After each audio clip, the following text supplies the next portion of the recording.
Hello guys, എന്തൊക്കെയുണ്ട് വിശേഷം? സുഖമല്ലേ? ഇത് നമ്മുടെ ഒരു പുതിയൊരു സൈറ്റുണ്ട്, ചെറിയൊരു വർക്കാണ്. എനിവേ എന്തായാലും നിങ്ങളിങ്ങനെ കഥ കേൾക്കണവരെ കേട്ടുകൊണ്ടിരുന്നാൽ മതി എന്നത്തെയും പോലെ. ഓക്കെ, ഈ മ്യൂച്വൽ ഫണ്ടിനെ പറ്റി ഞാൻ എപ്പോഴും സംസാരിക്കും വേണ്ടല്ലോ.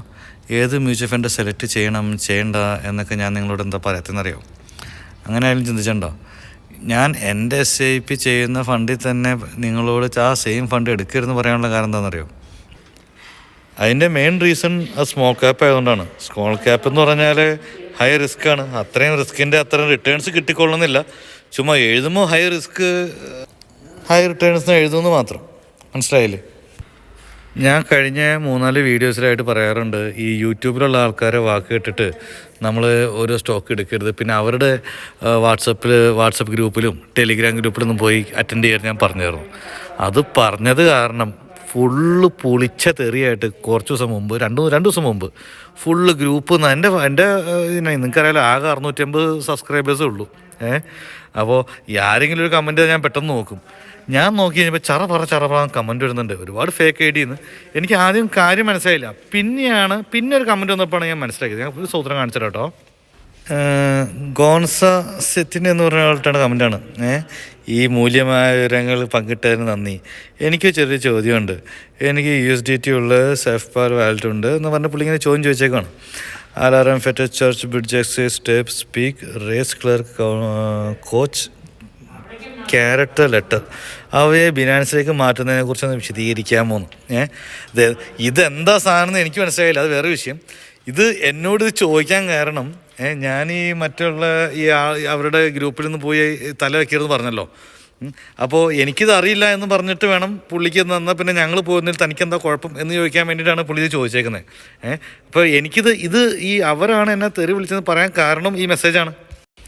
കുറച്ച് പേര് മൊബൈൽ നമ്പർ ചോദിച്ച് വിളിക്കുന്നു, കുറച്ച് പേര് പൂരെ തെറിയും പറഞ്ഞ് മെസ്സേജ് അയക്കണം. അപ്പോൾ എന്താ കാര്യം എന്ന് എനിക്ക് മനസ്സിലായില്ല. പിന്നീടാണെങ്കിൽ ഇവൻ്റെ ഈ ഒരു മെസ്സേജ് വന്നപ്പോഴാണ് എനിക്ക് മനസ്സിലായത്, സംഭവം ഇപ്പോൾ അവരുടെ ഗ്രൂപ്പിൽ പോകാമെന്ന് പറഞ്ഞത് കൊണ്ട് വന്ന മെസ്സേജാണെന്ന്. വേറെ സൂത്രം കാണിച്ചിട്ട് കേട്ടോ. അത്രയും വലിയ ചോദ്യം ചോദിച്ച മഹാൻ്റെ യൂട്യൂബ് അക്കൗണ്ട് തുടങ്ങിയിട്ട് വെറും 14 മണിക്കൂർ മാത്രമേ ആയിട്ടുള്ളൂ. അതായത് എന്നോട് ചോദ്യം ചോദിക്കാൻ വേണ്ടി മാത്രം അക്കൗണ്ട് ഓപ്പൺ ആക്കിയിട്ട് പോയ ഒരാളാണ്. ഞാനത് കഴിഞ്ഞ് റിപ്ലൈ കൊടുത്തിരുന്നു. അത്യാവശ്യം വേണ്ട 2-3 റിപ്ലൈ ഞാൻ കൊടുത്തു. പിന്നെ അവൻ എപ്പോഴും അതിനകത്ത് കയറിയിട്ട് പിന്നെ കമൻറ്റ് ഡിലീറ്റ് ചെയ്ത് കളഞ്ഞു. ഞാനപ്പോൾ പിന്നെ ഈ കൊണാസ സെറ്റിനെ നമുക്കൊന്ന് പരിചയപ്പെടുത്താമെന്ന് ചോദിച്ചു. അപ്പോൾ ഇവൻ്റെ ഈ കൊണാസയുടെ മെസ്സേജ് വന്നതുകൊണ്ടാണ് കേട്ടോ നമുക്ക് ഈ തെറിവിളി എവിടെ നിന്നാണ് വന്നതെന്ന് നമുക്ക് മനസ്സിലാക്കാൻ പറ്റിയത്. എനിവേ, ഇത്രയും കാണിച്ച് കൂട്ടി സ്ഥിതിക്ക് എന്നാൽ പിന്നെ ഞാൻ കഴിഞ്ഞ ദിവസം പറഞ്ഞേ, നമുക്ക് മറ്റേ വാട്സപ്പ് ഗ്രൂപ്പിലും ടെലിഗ്രാം ഗ്രൂപ്പിലൊക്കെ പോയി പെട്ടിട്ട് 2-3 പേര് നന്നായിട്ട് പെട്ട വിവരം എനിക്ക് നേരിട്ട് അറിയാമെന്ന് പറഞ്ഞിട്ടുണ്ടായിരുന്നു. എന്നാൽ പിന്നെ ആ കഥ മുഴുവൻ നിങ്ങളെല്ലാവരും അറിഞ്ഞിട്ട് പോയാൽ മതി. അങ്ങനെ പറഞ്ഞാൽ അതും വെറും ഒരു 650 സബ്സ്ക്രൈബറുള്ള എന്നെയാണ് അവൻ പൂരം തെറിയും പിടിച്ചിട്ട് പോയത്. അപ്പോൾ ഈ 650 സബ്സ്ക്രൈബറുള്ള ആളുടെ ഒരു വാക്ക് പോലും കേൾക്കാനുള്ളൊരു അത്രയും മനഃശക്തി ഇവന്മാർക്കില്ല എന്നുള്ളതാണ്. അല്ല, ഈ 650 സബ്സ്ക്രൈബറിൻ്റെ കാര്യം പറഞ്ഞപ്പോഴാണ് ഞാൻ ഓർത്തത്, എല്ലാവരും സബ്സ്ക്രൈബ് ചെയ്ത് വിടും പ്ലീസ് കേട്ടോ. ഓക്കെ, അപ്പോൾ കാര്യത്തിലേക്ക് വരാം. എന്തുകൊണ്ടാണ് ഞാൻ അവന്മാരുടെ ഈ വാട്സപ്പ് ഗ്രൂപ്പിലും അവരുടെ ടെലിഗ്രാം ഗ്രൂപ്പിലൊന്നും പോരെന്ന് പറഞ്ഞാൽ മെയിൻ കാരണം എന്ന് വെച്ചാൽ ഞാൻ പറഞ്ഞുതരാം. അത് കൂടാതെ എന്തിനാണ് ഇവർ ഇത്രയും തെറി എന്നെ പറഞ്ഞതെന്നുള്ളത് ഞാൻ പറഞ്ഞുതരാം. ഞാൻ ഈ കഴിഞ്ഞ ദിവസം ഞാൻ ഒരു യൂട്യൂബിൽ ഈ ഫണ്ട് മാനേജേഴ്സ് എന്ന് പറഞ്ഞാൽ ആരാന്നറിയാലോ, ഈ നമ്മുടെ മ്യൂച്വൽ ഫണ്ടിലുള്ള ഈ AUM ഉണ്ട്, അത് ഇത്ര 1000 കോടി രൂപ ഉണ്ടാവും. ആ കോടി രൂപയൊക്കെ ഏതൊക്കെ സെക്ടറിൽ ഇടണം, എവിടെ കിട്ടാനാണ് അതിൽ പ്രോഫിറ്റ് കിട്ടുക എന്നൊക്കെ ഓർത്തിട്ട് ഇത് ഏതൊക്കെ സെക്ടറിൽ ഇടുന്നതെന്ന് തീരുമാനിക്കുന്ന ആൾക്കാരാണ് ഈ ഫണ്ട് മാനേജേഴ്സ്. ഓക്കെ, അപ്പോൾ അവരുടെ കുറച്ച് വീഡിയോ, ഇപ്പോൾ കേരളത്തിൽ നിന്ന് ആരും ഞാൻ കണ്ടില്ല, ഈ കുറച്ച് ഹിന്ദിക്കാർ, അപ്പോൾ അവരുടെ കുറച്ച് ഇപ്പോഴത്തെ സ്റ്റോക്ക് മാർക്കറ്റ് ഡൗൺ ആയതിനെ കുറിച്ചൊക്കെ ഒരുപാട് വീഡിയോസ്, ഒരുപാട് പേര് ഇങ്ങനെ ഇതുപോലെ TV ചാനൽ, ന്യൂസ് ചാനലൊക്കെ അവരിങ്ങനെ സംസാരിക്കുന്നുണ്ട്. അപ്പോൾ അയാളുടെ 2-2.5 മണിക്കൂറത്തെ ക്ലാസ് ഞാൻ കേട്ടുകൊണ്ടിരിക്കുന്നത്. അത് ഏത് ഫണ്ടിൻ്റെ മാനേജറാണെന്നുള്ളത് ഞാൻ പറയുന്നില്ല, നിങ്ങൾക്ക് വേണമെന്നുണ്ടെങ്കിൽ ചുമ്മാ സെർച്ച് ചെയ്താൽ മതി. Fund manager speaking about the stock market falling എന്നും പറഞ്ഞ് ജസ്റ്റ് ഒന്ന് യൂട്യൂബിൽ നിന്ന് ടൈപ്പ് ചെയ്ത് കൊടുത്തു കഴിഞ്ഞാൽ അപ്പോൾ തന്നെ വരും. ഒരു ലോഡ് ആൾക്കാരുടെ, പ്രത്യേകിച്ച് ഇപ്പോഴത്തെ സമയത്താണ് ഒരുപാട് വരും. ഓക്കെ, അപ്പോൾ അതിനകത്ത് അയാളിങ്ങനെ സംസാരിച്ചുകൊണ്ടിരിക്കുകയാണ്. അയാൾ പറഞ്ഞത്, ഇപ്പോൾ മ്യൂച്വൽ ഫണ്ടിൽ എടുക്കുന്ന സമയത്ത് നിങ്ങൾ ആ 3 കാര്യം മാത്രമേ ശ്രദ്ധിക്കാവുള്ളൂ. 3 കാര്യം മാത്രം. ആ 3 കാര്യവും ഒരൊറ്റ കാര്യം തന്നെയാണ്. എന്താണെന്നറിയോ? ഡോണ്ട് ട്രസ്റ്റ് എക്സ്പേർട്സ് എന്നുള്ളതാണ് അയാൾ പറഞ്ഞ വാക്ക്. കാരണം എന്താണെന്ന് വെച്ച് കഴിഞ്ഞാൽ ഈ എക്സ്പേർട്സ് എന്ന് പറഞ്ഞിട്ട് വരുന്ന ആൾക്കാരാണ് നമ്മളെ ആ ഫണ്ട് ശരിയല്ല, ഈ ഫണ്ട് ശരിയല്ല, മറ്റേത് മതി, ഇത് മതി, അതിൻ്റെ ഫണ്ടമെൻ്റൽസ് അങ്ങനെയാണ്, അതങ്ങനെയാണ്, ഇതെങ്ങനെയാണ്. ഇയാൾ പറയുന്നത് ഈ ശേഷം 10-14 വർഷമായിട്ട്, എത്ര വർഷം ഞാൻ ഓർക്കുന്നില്ല, അയാൾ 10-14 വർഷമായിട്ട് ഒരു വലിയൊരു മ്യൂച്വൽ ഫണ്ട് കമ്പനിയുടെ ഫണ്ട് മാനേജറാണ്. അയാൾക്ക് പോലും അറിയില്ല ഇത് എപ്പോൾ മേളിലേക്ക് പൊങ്ങുമെന്നുള്ളതും ഇത് എത്ര നാൾ കൊണ്ട് പൊങ്ങുമെന്നുള്ളതും. അയാൾ പറയുമ്പോഴും അയാൾ പറയുന്നത് ഇത് ചിലപ്പോൾ പക്ഷേ മുകളിലോട്ട് വരാൻ ഏറ്റവും പതിയെ കയറാനാണ് ചാൻസ് എന്നുള്ളതാണ് അയാൾ പറഞ്ഞത്. എന്നിട്ടും അയാൾ തന്നെ ചാനൽ പറയുന്നു ഇത്രയും എക്സ്പീരിയൻസ് ഉള്ള ഞാൻ പക്ഷേ എന്നും ചിലപ്പോൾ എന്നൊക്കെ പറയാനുള്ള കാരണം എന്താ വെച്ചാൽ അത് അയാൾക്ക് പോലും പറയില്ലേ. ഇനി അടുത്ത സമയത്ത് ഏത് ഫണ്ടാണ്, ഏത് സെക്ടറാണ് കയറി പോകാന്നുള്ളത് അയാൾക്ക് പോലും അറിയില്ല. അങ്ങനെ ആ ജോലി ചെയ്യുന്ന അയാൾക്ക് പോലും അറിയാത്ത കാര്യങ്ങളാണ് ഇവിടെയുള്ള കേരളത്തിലുള്ള പല മഹാന്മാരും ഇരുന്നിട്ട് ഏത് സെക്ടറിലിടണം, ഏത് സെക്ടറിൽ ഇട്ട് കഴിഞ്ഞാൽ നിങ്ങൾക്ക് വിജയം കൊയ്യാമെന്നുള്ളതിനെ ക്ലാസ്സൊക്കെ എടുക്കുന്നത്. പറഞ്ഞു മനസ്സിലായില്ലേ? നമ്മുടെ വേറൊരു ഫേമസ് യൂട്യൂബറാണോ ഈ ഇൻവെസ്റ്റിങ്ങിനെ കുറിച്ചൊക്കെ പഠിപ്പിക്കുന്ന ഒരാളാണ്. മണി ടോക്സ് വിത്ത് നിഖിൽ എന്ന് പറഞ്ഞിട്ട് ഒരു വയസ്സായ ഒരു കാരണം പറയും. പുള്ളി എത്ര ഫ്രോഡൊന്നുമല്ല, കണ്ടിട്ട് ഫ്രോഡൊന്നുമല്ലാന്ന് തോന്നുന്നു. ആൾ ഫ്രോഡാണല്ലോ എന്ന് എനിക്ക് അറിഞ്ഞിട്ട് പുള്ളി കണ്ടിട്ട് ഇത്ര ഫ്രോഡൊന്നുമല്ലാന്ന് തോന്നുന്നു. ഓക്കെ, ഇനിയിപ്പോൾ ഞാൻ ഫ്രോഡല്ലാന്ന് പറഞ്ഞതിന് പേര് പുള്ളിയുടെ അക്കൗണ്ടിൽ പോയി ഇനി വാട്സപ്പിൽ കയറി കഥയൊന്നും ചോദിക്കാൻ നിൽക്കട്ടെ. എനിക്ക് അതിനെക്കുറിച്ച് പുള്ളിയെക്കുറിച്ച് ആയില്ല. കണ്ടിട്ട് പുള്ളി സംസാരം കാര്യങ്ങളൊക്കെ കേട്ടിട്ട് ഫ്രോഡൊന്നുമല്ലാന്ന് തോന്നുന്നു, അത്രേ ഉള്ളൂ. അപ്പോൾ ഈ പുള്ളിയുടെ ഒരു എപ്പോഴും ആഴ്ചയിൽ 1-2 മറ്റേ ലൈവ് ഷോ ഉണ്ട്, ലൈവ് സ്ട്രീമിംഗ് ഉണ്ട്. അപ്പോൾ അതിലൊരുപാട് കസ്റ്റമേഴ്സ് പുള്ളിനെ വിളിക്കും. അവർ വിളിച്ച് സംസാരിക്കുന്നുണ്ട്, ചോദിക്കുന്നുണ്ട്. അപ്പോൾ കഴിഞ്ഞ ഒരാഴ്ച ഈ മണി ടോക്സ് വിത്ത് നിഖിലിൻ്റെ ഒരു ലൈവ് ഷോ ഇങ്ങനെ കണ്ടുകൊണ്ടിരിക്കുകയാണ്. അപ്പോൾ ഒരു മാഡം പുള്ളിക്ക് എന്നെ വിളിച്ച് ചോദിക്കുന്നു, സാർ നിങ്ങളുടെ സ്റ്റാഫുകൾ ഇടയ്ക്കിടയ്ക്ക് മാറ്റുന്നുണ്ടോ? ഞാൻ നേരത്തെ വിളിച്ച് സംശയം ചോദിക്കുന്ന ഒരാളെയല്ലോ എനിക്ക് പിന്നെ കിട്ടുന്നത്. ഞാൻ പിന്നീട് വിളിച്ചപ്പോൾ പിന്നെ അയാളല്ല ഫോൺ, വേറെ ആളാണ് ഫോൺ എടുത്തതെന്ന് പറഞ്ഞു. അപ്പോൾ ഈ നിഖിൽ സാർ പറയുന്നുണ്ട്, അയ്യോ അങ്ങനെയല്ല, ഇപ്പോൾ ആ നമ്പറിൽ വിളിച്ചാലും എനിക്ക് 10-13 സ്റ്റാഫോളം അവിടെ ഫോൺ എടുക്കാൻ തന്നെ നിൽക്കുന്നുണ്ട്. അപ്പോൾ അവരിങ്ങനെ മാറി മാറി എടുക്കും. അപ്പോൾ വിളിക്കുമ്പോൾ ആദ്യത്തെ കോളിൽ ആര് ഫ്രീ ആണോ അവർക്ക് കണക്റ്റ് ചെയ്യും, അങ്ങനെയാണെന്ന് പറഞ്ഞു. അപ്പോൾ അത്രയും പറഞ്ഞു. പുള്ളി അങ്ങനെ ഫ്രീ ആയിട്ടൊന്നുമല്ല ക്ലാസ് എടുക്കുന്നത്. എനിവേ അതെന്തോ ആയിക്കോട്ടെ, ഞാൻ അതിനെക്കുറിച്ചല്ല പറയാൻ വന്നത്. ഇപ്പോൾ ഈ ക്ലാസ് എടുക്കുന്ന ഈ നിഖിൽ സാറിൻ്റെ കേസാണ് ഞാനീ പറയുന്നത്. 13 പേര് കോൾ അറ്റൻഡ് ചെയ്യാൻ വേണ്ടി മാത്രം നിൽക്കുന്നുണ്ട്. ആ ഓഫീസിലൊരു 2 അക്കൗണ്ടൻ്റ് ഉണ്ടാവും, ഒരു മാനേജർ ഉണ്ടാവും, ഒരു സെക്യൂരിറ്റി ഉണ്ടാവും. ഈ 10-16 പേര് ഇരിക്കാൻ പാകത്തിനുള്ളൊരു അത്രയും വലിയൊരു ഓഫീസായിരിക്കും. ഒരാൾക്ക് 15,000 രൂപ ശമ്പളം വെച്ച് കൂട്ടിയാൽ തന്നെയും എങ്ങനെ പോയാലും ഏകദേശം ഒരു 2,70,000 രൂപ 2,80,000 രൂപയോളം സാലറി മാത്രം വേണ്ടി വരും. ഓഫീസ് റെൻറ്റ് വേറെ, ഇതൊക്കെ വേണം. ഇതെല്ലാം കഴിഞ്ഞിട്ട് പുള്ളിക്കും വേണം ഒരു പ്രോഫിറ്റ്. ഈ നിഖിൽ സാറിന് വേണം ഒരു പ്രോഫിറ്റ്. നിഖിൽ സാറ് മറ്റേ പ്രോഫിറ്റ് ഇല്ലാണ്ടാണ് ചെയ്യുന്നതെന്നൊന്നും പുള്ളി എവിടെയും പറഞ്ഞിട്ടില്ല. പുള്ളി അതിൻ്റെ ക്യാഷ് വാങ്ങിക്കുന്നുണ്ടാവുമായിരിക്കും. ക്യാഷ് വാങ്ങിക്കുന്നുണ്ടെങ്കിൽ ആരും നിന്ന് വാങ്ങിക്കും, നമ്മുടെ കയ്യിൽ നിന്ന് വാങ്ങിക്കും. ഇപ്പോൾ ഏതാണ് നല്ല മ്യൂച്വൽ ഫണ്ട് എന്ന് ചോദിച്ചു വരുന്ന ആൾക്കാരെന്നോ അല്ലെങ്കിൽ പുള്ളിയുടെ സർവീസിനുള്ള കാശ് പുള്ളി വാങ്ങിക്കുന്നുണ്ടായിരിക്കും. മനസ്സിലായില്ലേ? എൻ്റെ സബ്ജക്റ്റ് അതല്ല. ഇത് ഒരു കാശും വാങ്ങിക്കാതെ ഞങ്ങൾ ക്ലാസ് എടുക്കുന്നുണ്ട് എന്ന് പറഞ്ഞിട്ട് വേറെ ഒരുപാട് പേര് എടുക്കുന്നുണ്ട്. എൻ്റെ സബ്ജക്റ്റ് അതാണ്. ഇപ്പോൾ ഇവരും കാശ് വാങ്ങിക്കുന്നുണ്ടാവും, അവരും കാശ് വാങ്ങിക്കുന്നുണ്ടാവും.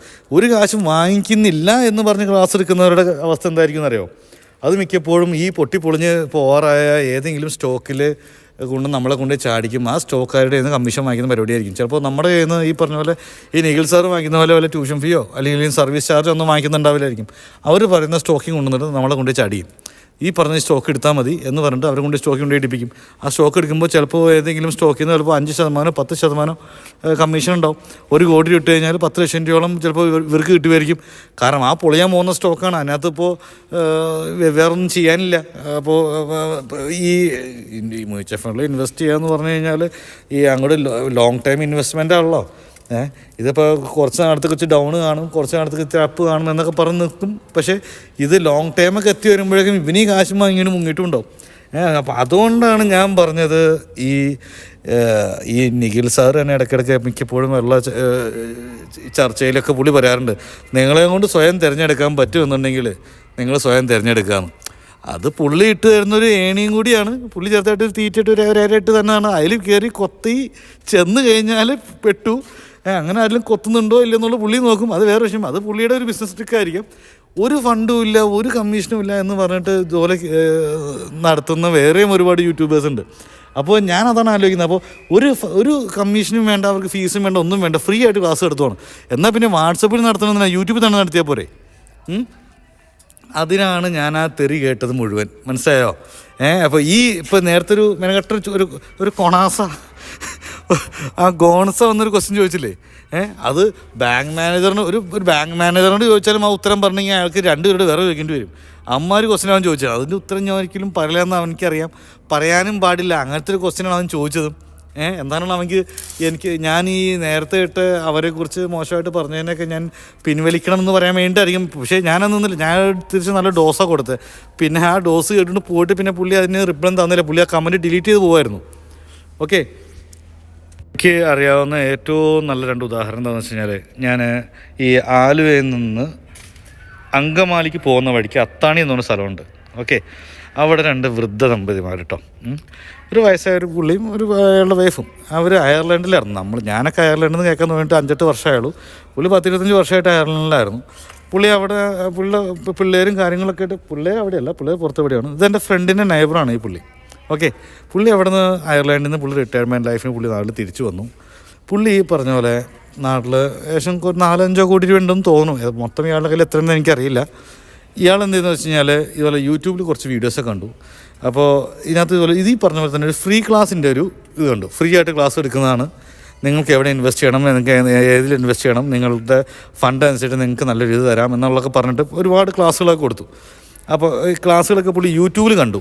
യൂട്യൂബിൽ കണ്ട് പുള്ളി അവരെ വിളിച്ചു കഴിഞ്ഞപ്പോൾ അവർ പറഞ്ഞു, ഞാനും എൻ്റെ വൈഫും ഇതുപോലെ അയർലൻഡിലായിരുന്നു, ഞങ്ങളിപ്പോൾ നാട്ടിൽ സെറ്റിൽ ചെയ്യാൻ വന്നേക്കാണ്. അപ്പോൾ അതനുസരിച്ച് ഞങ്ങൾക്ക് നല്ലൊരു സ്റ്റോക്ക്, നല്ലൊരു മ്യൂച്വൽ ഫണ്ട് പറഞ്ഞു തരാമോ എന്ന് ചോദിച്ചപ്പോൾ പുള്ളി പറഞ്ഞു, ഓക്കെ, എത്ര രൂപ ഇൻവെസ്റ്റ് ചെയ്യാനാണ് താല്പര്യം എന്ന് ചോദിച്ചു. അപ്പോൾ പുള്ളി വളഞ്ഞു തിരിഞ്ഞ് പറഞ്ഞു, ഞാൻ ഇതുപോലെ അവിടെ നിന്ന് ഇവിടെ നിന്നൊക്കെ ആയിട്ട് അറേഞ്ച് ചെയ്ത് 1 കോടി രൂപ ഇടാനാണ് ഉദ്ദേശം എന്ന് പറഞ്ഞു. ഒരു മക്കൾക്ക് വീടുണ്ട്, എൻ്റെ വീട് മക്കൾക്ക് കൊടുത്തു, ഇനി ഒരു വീട് ഉണ്ടാക്കിയാൽ കൊള്ളാമെന്ന് പറഞ്ഞു. അപ്പോൾ മറ്റേ ഈ ക്ലാസ് എടുക്കുന്ന ആൾ പറഞ്ഞു, വേണ്ട, വീട് വെക്കണ്ട, നമുക്കത് എല്ലാം മ്യൂച്വൽ ഫണ്ടിലിടാം. ഏകദേശം 1 കോടി രൂപയോളം ഇട്ട് കഴിഞ്ഞാൽ മാസം ഒരു 1.5 ലക്ഷം രൂപയോളം നിങ്ങളുടെ കൈ കിട്ടും. അതേസമയം ബാങ്കിൽ FD ആയിട്ടാണ് പോകുന്നതെന്നുണ്ടെങ്കിൽ നിങ്ങൾക്കൊരു ടാക്സും കാര്യങ്ങളൊക്കെ കട്ട് ചെയ്തിട്ട് കൂടി പോയി കഴിഞ്ഞാൽ ഒരു 42,000 രൂപ 40,000 രൂപ കിട്ടുള്ളൂ. ഇതാകുമ്പോൾ 1.5 ലക്ഷം രൂപ കൈ കിട്ടും. ഒരു 20,000 രൂപ വീടിൻ്റെ റെൻറ്റ് പിടിച്ചോ. പിന്നെ ഒരു സ്വിഫ്റ്റ് ഡിസയറോ അല്ലെങ്കിൽ അത്യാവശ്യം നല്ലൊരു കാറ് മറ്റേ ഫിനാൻസ് ഇട്ടെടുത്തോ, അതിനും വെച്ചോ മാസം ഒരു 20,000 രൂപ, ഒരു 22 രൂപ ഒരു കാറിൻ്റെ ഫിനാൻസിന് വെച്ചോ. നല്ല ഹോസ്പിറ്റൽ, കിംസ് ഹോസ്പിറ്റലിൽ പോവാം. നിങ്ങളുടെ ഇനിയുള്ള അങ്ങോട്ടുള്ള ചികിത്സയും കാര്യങ്ങളും, നല്ല ഹോസ്പിറ്റൽ കാര്യങ്ങൾ, നല്ല ഫുഡ് കാര്യങ്ങൾ, അതിനൊക്കെ ആയിട്ട് ഇനി അതിനും വെച്ചോ ഒരു 19,000 രൂപ. ബാക്കി കാശ് കൊണ്ടുപോയി നിങ്ങൾ വേറൊരു മ്യൂച്വൽ ഫണ്ടിൽ SIP കിട്ടോ എന്ന് പറഞ്ഞു. അപ്പോൾ അങ്ങനെ SIP ഇടാണെങ്കിൽ അടുത്ത 10 കൊല്ലം കൊണ്ട് ഈ പറഞ്ഞ പോലെ നിങ്ങളുടെ കയ്യിലിരിക്കുന്ന എമൗണ്ട് എത്രയാണോ അത്രയും തന്നെ എമൗണ്ട് മ്യൂച്വൽ ഫണ്ടിൽ നിന്ന് വേറെയും കിട്ടുമെന്ന് പറഞ്ഞു. ഇതൊക്കെ കേട്ടപ്പോൾ അയാളുടെ കിളി പോയി. അയാൾ പറഞ്ഞു, എൻ്റെ കയ്യിൽ 3.5 കോടി രൂപയുണ്ട്, 3.5 കോടി ഇടാനാണ് പ്ലാൻ എന്ന് പറഞ്ഞു. അപ്പോൾ അയാൾ പറഞ്ഞു, എന്നാൽ പിന്നെ ചെറിയ കാറൊന്നും വേണ്ട, ഇന്നോവ ക്രിസ്റ്റ എടുക്കാം, ചെറിയ സ്ഥലത്തുള്ള വീട് എടുക്കണ്ട, നമുക്ക് എറണാകുളം സിറ്റിയിലോട്ട് മാറാം, ചെറിയ ഹോസ്പിറ്റലും കിംസ് ഹോസ്പിറ്റലും ഒന്നും വേണ്ട, നേരെ ലേക്ക് ഷോറിൽ തന്നെ ട്രീറ്റ്മെൻ്റ് ആക്കാം എന്ന് പറഞ്ഞിട്ട് ഈ കിളവനെയും കാരണവത്തിനെയും പുള്ളി അങ്ങോട്ട് നൈസായിട്ട് വഹിച്ചു. എന്നാൽ അങ്ങേർക്കാണെങ്കിൽ ഈ പറഞ്ഞ പോലെ ഈ മറ്റേ ഈ മൊബൈലിൽ മറ്റേ ആപ്പ് യൂസ് ചെയ്യാനും കാര്യങ്ങളൊന്നും അറിയില്ലായിരുന്നു. പുള്ളി നൈസായിട്ട് വഹിച്ചു. ഈ പറഞ്ഞ പോലെ ഏതോ ഒരു ഫണ്ടി കൊണ്ടുപോയി ചാടിച്ചു. അയാളുടെ കമ്മീഷൻ വാങ്ങിച്ചിട്ട് അയാൾ മുങ്ങി. ഇത് എൻ്റെ ഫ്രണ്ട് പറഞ്ഞിട്ടാണ് ഞാൻ അറിയുന്നത്, കാരണം അവൻ്റെ നൈബറാണത്. ഇത് വേറൊരു കേസ് എൻ്റെ വീടിന് നേരെ ഓപ്പോസിറ്റ് ആളാണ്. എൻ്റെ ഇതെനിക്ക് നേരിട്ട് അറിയാവുന്നൊരു കേസാണ്. ഇതും ഈ പറഞ്ഞ പോലെ തന്നെ ഒരു ഉമ്മയും ഒരു മോനും അവനിക്കൊരു പെങ്ങളും മാത്രമേ ഉള്ളൂ. നല്ല അത്യാവശ്യം ക്യാഷുള്ള ഫാമിലിയാണ്. അവൻ്റെ ഫാദറല്ല, മരിച്ചുപോയി. ഓക്കെ, ആ ഫാമിലിയിൽ നല്ല വീടും കാര്യങ്ങളൊക്കെ ആയിട്ട് നല്ല ഫുൾ സെറ്റായിട്ട് താമസിക്കുന്നവർ. 5 ഷട്ടറുള്ള ഒരു കടമുറിയിൽ ചെറിയൊരു സൂപ്പർ മാർക്കറ്റും ആ നാട്ടിൽ തന്നെ. ഓക്കെ, അത്യാവശ്യം കച്ചവടവും കാര്യങ്ങളൊക്കെ ഉണ്ട്. നല്ല സൂപ്പറായിട്ട് ലൈഫ് മുന്നോട്ട് പോയിക്കൊണ്ടിരിക്കണം. അവൻ്റെ സിസ്റ്ററിൻ്റെ കല്യാണമൊക്കെ കഴിഞ്ഞ് ഞാൻ നൈസായിട്ട് പോയിക്കൊണ്ടിരിക്കും. അപ്പോൾ ഞാൻ ആ സമയത്ത് മസ്കലിലുള്ളത്, ഒമാനിലുള്ളത്. ഞാൻ ഇതുപോലെ ഒരു ദിവസം നാട്ടിൽ ലീവ് ചെന്ന് കഴിഞ്ഞ സമയത്ത് ഈ പറഞ്ഞ ഷോപ്പ് അടച്ചിട്ടേക്കാണ്. ഈ 5 ഷട്ടറുള്ള ഷോപ്പ് അടച്ചിട്ടേക്കാണ്. അപ്പോൾ ഞാൻ വീട്ടിൽ നിന്ന് ഉമ്മയോട് ചോദിച്ചപ്പോൾ എന്ത് പറ്റും ആ കട അടച്ചിട്ടേക്കാണെന്ന് വെച്ചപ്പോൾ ഉമ്മ പറഞ്ഞു, അത് കുറച്ച് നാളായിട്ട് അടച്ചിട്ടേക്കണം, എന്താ കാര്യം എന്നറിയില്ല. ഞാൻ പറഞ്ഞു, നല്ല കച്ചവടമുള്ള ഷോപ്പുള്ള ഞാൻ വെറുതെ അടച്ചിടുമോ എന്ന് ചോദിച്ചു. അപ്പോൾ എനിക്കറിയില്ല, ഞാൻ 2-3 മാസമായി അടച്ചിട്ടിട്ട് എന്ന് പറഞ്ഞു. എൻ്റെ ലീവ് ഞാൻ സാറിന് 2-3 ആഴ്ചക്ക് വീട്ടിൽ വേണ്ടി നാട്ടിൽ പോകാറുള്ളൂ ആ സമയത്തൊക്കെ. അപ്പോൾ ഞാൻ തിരിച്ച് നാട്ടിൽ കയറി വന്നു. അത് കഴിഞ്ഞ് 1-2 ആഴ്ച കഴിഞ്ഞപ്പോൾ ഉമ്മ വീണ്ടും ഇങ്ങനെ വിളിച്ചപ്പോൾ പറഞ്ഞു, എടാ നീ ഒരു കാര്യം അറിഞ്ഞാന്ന് വെച്ചാൽ ഇല്ല, അത് ആ ഷോപ്പ് അടച്ചതല്ല, അത് ബാങ്കുകാർ ജപ്റ്റ് ചെയ്ത് കൊണ്ടുപോയതാണ്. സംഭവം എന്താണെന്ന് വെച്ച് കഴിഞ്ഞാൽ ആ ചെക്കൻ വീട്ടിലാരും അറിയാണ്ട് കടയുടെ ആധാരം എടുത്ത് ബാങ്കിൽ വെച്ച് കുറച്ച് കാശ് എടുത്ത് ട്രേഡിങ് പഠിക്കണമെന്നും പറഞ്ഞു ഒരാളെ കൊണ്ട് ഏൽപ്പിച്ചു. ട്രേഡിങ് പഠിക്കുകയും ചെയ്തു. ട്രേഡിങ് പഠിക്കാൻ എന്തെന്നാ ഫണ്ടമെൻ്റൽസ് പഠിപ്പിക്കലും കാര്യങ്ങളൊക്കെ ആയിട്ട് പഠിപ്പിച്ച് അവനാ ക്യാഷായിട്ട് പോയി. ഇപ്പോൾ 10 പൈസ ഇവൻ്റെ കയ്യിലില്ല. ആ വീട്ടിൽ തുറന്നു പറയാനും പറ്റിയില്ല. അത് അവസാനം പലിശയും കൂട്ടുപലിശയൊക്കെ കൂടി പോരത്തിന് ഈ കോവിഡ് കഴിഞ്ഞ് കിടന്ന സമയമായിരുന്നു.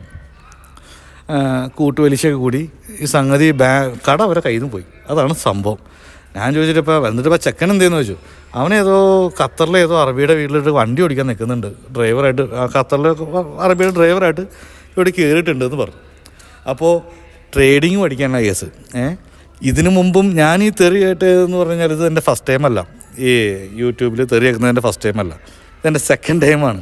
ഇതിനു മുമ്പ് എനിക്ക് ഇൻട്രാഡേ ട്രേഡിങ് കാര്യങ്ങളൊക്കെ ഉണ്ടായിരുന്നതാണ്. ഞാനിപ്പോൾ കഴിഞ്ഞ കൊല്ലം വരെ എന്താ ട്രേഡിങ്ങിൻ്റെ വീഡിയോസുണ്ട്. ഞാൻ ആകെ ട്രേഡിങ്ങിൻ്റെ വീഡിയോസാണ് ഞാൻ ചെയ്യാറുണ്ടായിരുന്നത്. അപ്പോൾ ഇപ്പോൾ ചെയ്യാമെന്ന് വെച്ചാൽ സ്റ്റോക്ക് മാർക്കറ്റ് ഡൗൺ ആയതുകൊണ്ടാണ് ഞാൻ ചെയ്യാറുന്നത്. ഓക്കെ, ഈ ട്രേഡിങ്ങിൻ്റെ വീഡിയോ ചെയ്യുന്ന ആൾക്കാരെ ഒന്നും ഇതുപോലെ ഒരുപാട് തെറി ഞാൻ കേട്ടിട്ടുണ്ട്. മനസ്സിലായോ? അതും എന്താ കാര്യം എന്ന് വെച്ച് കഴിഞ്ഞാൽ ഞാനൊരു ദിവസം ഇതുപോലെ രാവിലെ വെറുതെ യൂട്യൂബ് നോക്കുമ്പോൾ ഒരാൾ ഓൺലൈനിൽ ലൈവായിട്ടൊന്ന് ട്രേഡിങ് നടത്തിക്കൊണ്ടിരിക്കുകയാണ്, ലൈവായിട്ട്. അപ്പോൾ ഏകദേശം 10,700 പേരോളം ആ വീഡിയോ ഇരുന്ന് കാണുന്നുണ്ട്. ഞാനും ഞാൻ ഇൻട്രാഡേ ട്രേഡ് ചെയ്യുന്ന ഒരാളാണ്. സ്കാൽപ്പിംഗ് തന്നെയാണ് സ്കാൽപ്പിംഗാണ് നമ്മൾ ചെയ്യാറുള്ളത്. അപ്പോൾ അതുകൊണ്ട് ഞാൻ എന്ത് ചെയ്തു, ഞാനും ജസ്റ്റ് ആ വീഡിയോ നോക്കാനായിട്ട് കയറിയിരുന്നു. ഞാൻ വീഡിയോ കയറി നോക്കിയിരുന്നപ്പോൾ 1,800ഓളം പേര് അതിനകത്തിരിപ്പുണ്ട്. അപ്പോൾ അതിനകത്ത് ഈ ട്രേഡ് ചെയ്യുന്ന ആൾ ഇടയ്ക്കിടയ്ക്ക് പറയുന്നുണ്ട്, എവിടെ നമ്മുടെ പിള്ളേർ വന്നില്ലല്ലോ എന്ന് പറയുന്നുണ്ട്. കുറച്ച് നേരം കഴിഞ്ഞപ്പോൾ അയാൾ ചൂടായി. അയാൾ പറഞ്ഞു 365 പേര് കേട്ടോ, 365 പേരുള്ള രജിസ്റ്റർ ചെയ്തിട്ടുണ്ട്. ഇതുവരെ 160 പേരെ വന്നിട്ടുള്ളൂ, ബാക്കി ആൾക്കാരും ഇത് എത്തിയിട്ടില്ല, നിങ്ങൾക്കൊന്നും ഒരു പങ്ക്ചറില്ല, അതില്ല. അപ്പോൾ പുള്ളിയാണ് ക്ലാസ് എടുക്കുന്നത്. അപ്പോൾ ഇതിങ്ങനെ ട്രേഡിങ് പുള്ളി നടത്തുന്നു. പുള്ളി സ്വന്തമായിട്ട് ലൈവ് ട്രേഡ് എടുക്കുന്നു. പുള്ളി ഏത് ട്രേഡ് എടുക്കുന്നോ അത് ഇവരോട് നേരത്തെ പറഞ്ഞു കൊടുത്തിട്ടുണ്ടാവും കാരണം ഇയാൾ ഈ 1,800 പേര് അവിടെ വന്നിട്ടും പുള്ളിയുടെ സ്റ്റുഡൻസ് മാത്രം ഇത്ര പേര് കറക്റ്റായിട്ട് വന്നില്ല എന്ന് പറയാൻ കാരണം എന്താണെന്ന് വെച്ചാൽ ഇയാളുടെ വാട്സപ്പ് ഗ്രൂപ്പിൽ എന്തോ അറ്റൻഡൻസോ ജോയിൻ എന്തോ ചെയ്തിട്ടാണ് ഇവരതിനകത്ത് കയറുള്ളൂ. അപ്പോഴാണ് അങ്ങനെയാണ് പുള്ളി മനസ്സിലാക്കുന്നത് പുള്ളിക്ക് ഇത്ര ആൾക്കാർ അതിനകത്ത് കയറിയിട്ടില്ല എന്നുള്ളത്. മനസ്സിലായില്ലേ? അപ്പോൾ പുള്ളി ഇതിനകത്ത് പറയുന്നുണ്ട്, നിങ്ങൾക്ക് ആർക്കും ഒരു പങ്ക്ചറില്ല, കറക്റ്റ് വരാൻ പറഞ്ഞ സമയത്ത് ആരും വരില്ല. ശരി, അപ്പോൾ അതിനകത്ത് പുള്ളി ഒരു ബേ ചെയ്യുമ്പോൾ അവരും അവിടെ ബേ ചെയ്യുന്നുണ്ട്. കാരണം പുള്ളി ഏതിൽ എപ്പോൾ ബേ ചെയ്യണം എന്നുള്ള ഇയാൾ വാട്സപ്പ് ഗ്രൂപ്പിൽ ഇടുന്നുണ്ട്. അപ്പോൾ എല്ലാവരും ഞങ്ങൾക്ക് പ്രോഫിറ്റാണ്, ഞങ്ങൾക്ക് മറ്റേ പോർട്ട്ഫോളിയോ ഗ്രീനാണ് കാണിക്കുന്നത് എന്നൊക്കെ എല്ലാം ഭയങ്കര ഒച്ചപ്പാടും പോലൊക്കെ കേൾക്കുന്നുണ്ട്. അപ്പോൾ ഇത് കണ്ട് പുറത്ത് നിൽക്കുന്ന ആൾക്കാരും ഇതിനകത്ത് ഞങ്ങൾക്ക് എങ്ങനെ ജോയിൻ ചെയ്യാമെന്നൊക്കെ ചോദിക്കുന്നുണ്ട്. അപ്പോൾ ഇയാൾ പറയുന്നുണ്ട് 3,000 രൂപയാണ് ക്ലാസ്, 1 മാസത്തെ കോഴ്സാണ്. 1 മാസത്തെ കോഴ്സ് കഴിഞ്ഞാൽ ഞാനൊരു ഡെയിലി ലൈവ് ട്രേഡ് ചെയ്യും. ഞാൻ ഈ പറഞ്ഞ വാട്സപ്പ് ഗ്രൂപ്പിൽ ഞാൻ പറയും ഏതൊക്കെയാണ് എടുക്കേണ്ടതെന്നുള്ളത്. അപ്പോൾ നിങ്ങൾക്ക് 1 മാസം കഴിഞ്ഞിട്ടും പഠിക്കാത്തവർക്ക് ഫ്രീ ആയിട്ട് ബാക്കിയുള്ള ക്ലാസ് ജോയിൻ ചെയ്യാം. അപ്പോൾ 3,000 രൂപയാണ് അതിനകത്തുള്ള ക്ലാസ് എന്ന് പറഞ്ഞു. ഞാൻ അതിന് കയറി ഇറങ്ങി. കാരണം എന്താ, ട്രേഡിംഗ് എന്ന് പറഞ്ഞു കഴിഞ്ഞാലും ഈ പറഞ്ഞ പോലെ തന്നെയാണ്. ഈ ക്യാൻഡിലും ക്യാൻഡിലിൻ്റെ ദിശയും കാര്യങ്ങളും നോക്കിയിട്ട് ഹാമർ ക്യാൻഡിലും അതും ഇതെന്നൊക്കെ ഇവർ ഒരുപാട് പറയും. ഇതൊക്കെ നോക്കിയിട്ട് നമുക്ക് ട്രേഡ് ചെയ്യാൻ പറ്റില്ല. കാരണം ഇത് എപ്പോൾ മേളിലേക്ക് പോകും താഴേക്ക് പോകുന്നു ഒരിക്കലും പറയാൻ പറ്റില്ല. അതും ഇൻട്രാഡേ ഒട്ടും വിശ്വസിക്കാൻ പറ്റില്ല. പിന്നെ ഡെലിവറി എടുക്കുകയാണെന്നുണ്ടെങ്കിൽ ഏതെങ്കിലും കാലത്ത് കയറുമ്പോൾ എടുക്കാമെന്നെങ്കിലും വിചാരിക്കാം. ഇത് ഇൻട്രാഡേന്ന് ഒട്ടും. അപ്പോൾ ഇൻട്രാഡേ പഠിപ്പിച്ച് ഡെയിലി 35,000 രൂപ 40,000 രൂപ ഇൻവെസ്റ്റ് ചെയ്യിപ്പിച്ചിട്ട് ഡെയിലി 2,000 3,000 രൂപ എങ്ങനെ പ്രോഫിറ്റ് ഉണ്ടാക്കാമെന്നുള്ളതാണ് പുള്ളി പഠിപ്പിക്കുന്നത്. ആ പഠിപ്പിക്കുന്നത് കാണാനാണ് ഈ 1,800 പേര് അവിടെ നിൽക്കുന്നത്. ആക്ച്വലി പുള്ളി പ്രോഫിറ്റ് ഉണ്ടാക്കുന്നുണ്ട്, ശരിയാണ്, ചെറിയ പ്രോഫിറ്റൊക്കെ ഉണ്ടാക്കുന്നുണ്ട്, ഇടയ്ക്ക് ലോസ് ഉണ്ടാക്കുന്നുണ്ടാവുമായിരിക്കും. ഞാൻ കണ്ടില്ല, ഞാൻ നോക്കിയ സമയത്ത് പ്രോഫിറ്റായിരുന്നു. ഞാൻ നൈസായിട്ട് അവിടെ നിന്ന് ഇറങ്ങിപ്പോയി. ഇയാൾക്ക് ഭ്രാന്താണ്. അങ്ങനെ ഒരിക്കലും ഒരാൾക്ക് പഠിപ്പിക്കാൻ പറ്റില്ല. അങ്ങനെ പഠിപ്പിക്കണമെന്നുണ്ടെങ്കിൽ ഞങ്ങൾക്ക് സ്വന്തമായിട്ട് കാശുണ്ടാക്കിയാൽ പോരെ, ഈ പിള്ളേർ എല്ലാവരും വിളിച്ചിരുത്തണമെന്നില്ലല്ലോ. അപ്പോൾ ഞാൻ വലിയ കാര്യമാക്കിയില്ല. ഞാൻ നൈസായിട്ട് ഇറങ്ങിപ്പോയി. ഞാൻ ചുമ്മാ കുറച്ച് കഴിയുമ്പോൾ ഞാൻ ജസ്റ്റ് ഒന്ന് ആലോചിച്ചു, ഒരാൾക്ക് 3,000 രൂപ, 365 പേര് ജോയിൻ ചെയ്തിട്ടുണ്ട്, 190 പേരെ വന്നിട്ടേ ഉള്ളൂ. ഞാൻ ജസ്റ്റ് ചുമ്മാ വെറുതെ മൊബൈലിൽ അടിച്ച് നോക്കി, 3000 × 365. എൻ്റെ പൊന്നു മക്കളെ, എന്നെ കണ്ണ് തള്ളിപ്പോയി. 10,95,000 രൂപ പിള്ളേരിൽ നിന്ന് ഫീസ് വാങ്ങിച്ചിട്ടാണ് അവൻ ട്രേഡ് ചെയ്യണേ. 35,000 രൂപ വെച്ചിട്ട്. പറഞ്ഞു മനസ്സിലായില്ലേ?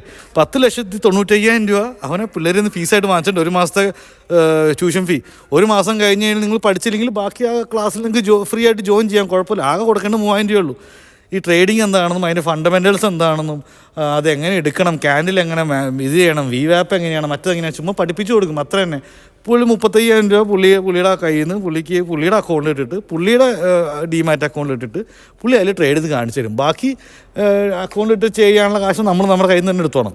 അപ്പോൾ ഇതിന് ഫീസായിട്ട് ഓരോരുത്തരും കയ്യിൽ 3,000 രൂപയാണ് വാങ്ങിക്കണേ. പറഞ്ഞു മനസ്സിലായില്ലേ? അപ്പോൾ 3000 × 365 10,95,000 രൂപ കള്ള നമുക്ക് വാങ്ങിച്ച് കൈ പിടിച്ചിട്ടാണ് അവൻ ഈ പണി ചെയ്യണേ. പറഞ്ഞു മനസ്സിലല്ലോ? ഞാൻ ഇതിനെക്കുറിച്ച് ഒന്ന് ശക്തമായിട്ടൊന്ന് എതിർത്തു. ആ എതിർത്ത് എന്താണെന്നുള്ളത് എൻ്റെ ബാക്കിലോട്ട് പോയി നോക്കിയാൽ കാണാം കേട്ടോ. എൻ്റെ ബാക്കിലുള്ള വീഡിയോസിലുണ്ടാവും. ഇതുപോലുള്ള തെണ്ടികളുടെ വാട്സപ്പ് ഗ്രൂപ്പിലും മറ്റെവിടെയും പോയി കയറി ഒറ്റയെടുത്താൽ പൈസ കൊടുക്കരുത്. നിങ്ങൾക്ക് ആർക്കും ഈ ട്രേഡിങ് മുൻകൂട്ടി കണ്ട് പ്രവചിച്ച് ഇതിനകത്ത് കൊണ്ടുവന്ന് കാശ് കളയാൻ പറ്റില്ല. ഇൻട്രാഡേ എന്ന് പറഞ്ഞു കഴിഞ്ഞാൽ തന്നെ 90% ലോസും 10% പ്രോഫിറ്റുള്ളെന്ന് പറയും. 10% പ്രോഫിറ്റുള്ളെന്നാണ് എല്ലാവരും പറയുന്നത്. അത് ഇയാളും പറയുന്നുണ്ട്. ഈ 3,000 രൂപ കാശ് വാങ്ങിച്ചിട്ട് നടത്തുന്ന ഇവനും പറയുന്നുണ്ട്. എന്നിട്ടാണ് ഇവന് ഈ പണി ചെയ്യണേ. അപ്പോൾ അതിന് എതിരായിട്ട് ഞാൻ ശക്തമായിട്ടൊന്ന് പ്രതികരിച്ചു. അതിന് അന്നും ഉണ്ടായിരുന്ന ഇതുപോലെ പുളിച്ച തെറി.